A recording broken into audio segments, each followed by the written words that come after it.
Hi, my name is Gary Parker. I'm the owner of the WineSellar and Brasserie here in San Diego, California. We opened up in 1988, and I'm here today with Myers McDougall, our Master Court Sommelier. Hi Myers, how are you doing today? Fine, thanks. How are you doing? I'm doing fine, thanks. I want to wish you happy holidays. Cheers. I know that you always try to drink the finest wines that you can, but the holidays are always a good excuse to drink even better wines. I agree. What do you have here for us today? Well, as we go through the holiday season, I find myself, you know, I've been through probably a bunch more than you have. And so I feel like I'm a resident expert about how to handle these holiday seasons. A lot of people are asking, well, what should I serve with a turkey for Thanksgiving? And my response to that is, it's really difficult to match turkey, anyone's turkey, with a wine. You get all kinds of different preparations of turkey. First you have white meat and you have dark meat, and those would require a different wine.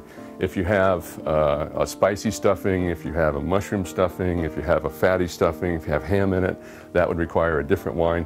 If you have different types of vegetables, that may require a different wine as well. In the South, we fry them. So I tell you one thing, you can have an entourage of different tastes. I agree with you. So you'd have a vignette stuffing, being from New Orleans? You know, hopefully we got some good wines like these. We'll see what happens. So my thought is that if you're enjoying the holidays and the people that you're with are special, I think you should open up special bottles of wine. That's just kind of the way it is. Even if you're by yourself, you open up a special bottle of wine. I've been by myself a couple of times in my youth when my parents were traveling or whatever, and I always made sure that I treated myself. It's a good way, definitely. I think it's kind of the way to go. So we thought for the viewers today we would illustrate some possible ideas about about wines for your holiday dinner, and I happened to go to my cellar and pull a few things out. An interesting thing to do is what people might call a vertical of one type of wine, and that would mean the same kind of wine from different vintages. So let's say you have a Heights Martha's Vineyard Cellar, Cabernet Sauvignon, and if you have a vertical of it, you might have a 1990 vintage, a 1991, 92, or 98, or whatever. And it's really fascinating to try those wines side by side from different vintages to monitor the way that the aging has affected the wine, and also to note the vintage differences, and then to see how long they may age, you know, from there. And then you may do something what's called a horizontal tasting, and that's what I have illustrated here. These are wines from the region of Bordeaux, and they all happen to be from the vintage of 1988. And that happens to be the year that we opened the WineSellar and Brasserie, and so I've been saving these for a special occasion, and it seems like the holidays would be the exact time to do it. So we have a 1988 Chateau Margaux from the Margaux region. Most likely it's going to be very, very smooth and silky, and they say that the best Margaux have a little touch of violet in them. Not rose. No? No, not carnation. Violet. Next would be the Cheval Blanc, 1988, from the Saint-Emilion region. And the Cheval Blanc will probably be the largest of the, you know, the most full-bodied of the wines that we have. And then another wine from the Margaux, Chateau Palmer, 1988. I really like the dark label on that. Isn't that fun? Does it match? It does. It just kind of looks like you got a gold emblem on yourself. Thank you very much. Yeah. Of course, the classic 1988 Chateau Lafite Rothschild. Everybody knows that name. And finally, this was rated 100 points in the Wine Spectator, and we'll find out if the Wine Spectator is on the dime or not.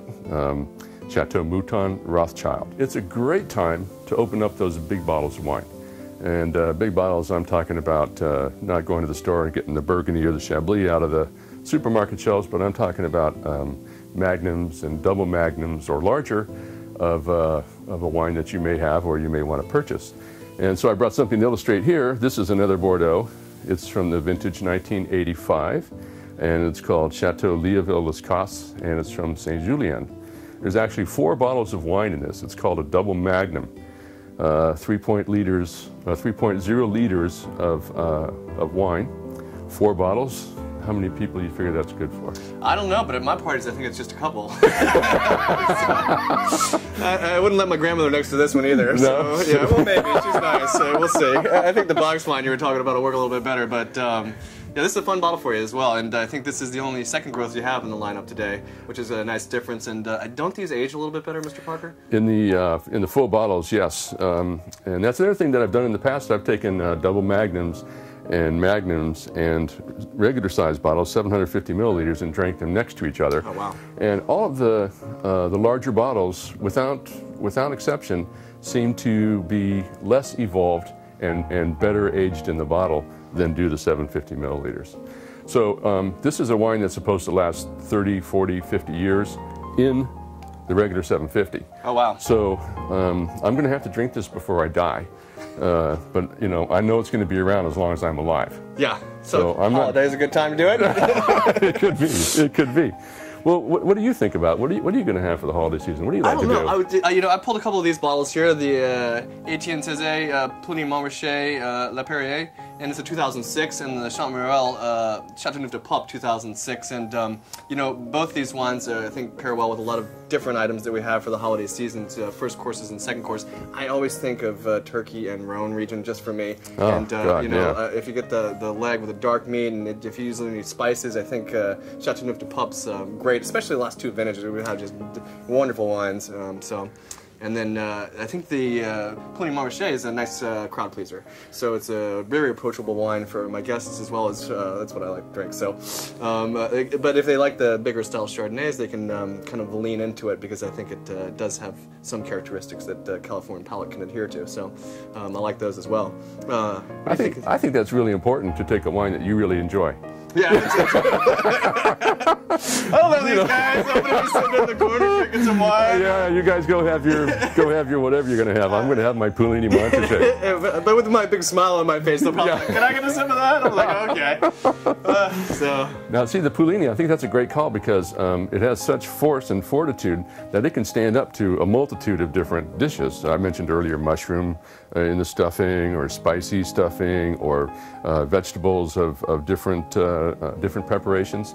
And the Puligny Montrachet is strong enough to hold up to those things really well.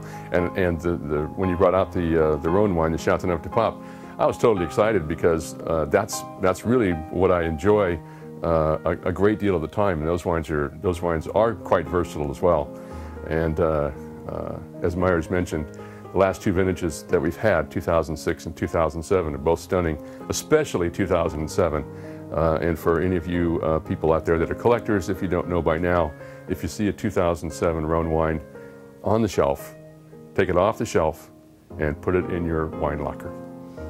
Excellent. And for the lineup that you brought with the first course, do you have a particular favorite, or do you like to go to the other side of the bank and what would you drink if this is what would you pull first? How would you kind of go about that? I think what I would do is I would line up 5 glasses in front of me and pour a bit of each wine in front of me, and then I would decide which way to go.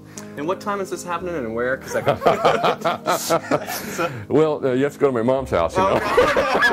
Don't show this one to her as well. After the last comment, I'll get in some trouble. So. Yeah, and she's mean. No.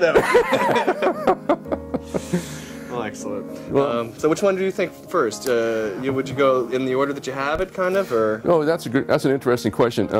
I know that the Palmer is probably the lightest of the group. Okay. And then I would have the Lafite and the Mouton, so I'd drink the Pauillac side by side, and then I'd have the Margaux again on the other end, so you'd have Margaux on both sides, and then the Cheval Blanc I think would be the most assertive wine of the 5, and so I'd want to have that one last. Excellent. As far as my progression goes. And turkey, lamb, I think you got a full gamut of different items that'll go with it, with the Bordelaise sauces as well, and you can kind of tune your dinner to your wines if you know what you're going to pull early, so, decide early, right? Exactly. Pull it out and make sure you don't transport it in the back of your trunk kind of thing. Yeah, yes, don't go leaving it on the back window down the freeway as you're driving up to Mama's house. Or next to Grandma, yeah. Not that one, no! Yeah, exactly. So. Well, that kind of gives you an idea about what Myers and I are thinking about for the holiday season. Myers, I want to wish you a happy holiday season. Cheers. To you and yours. Thank you very much as well. Have a happy holiday season.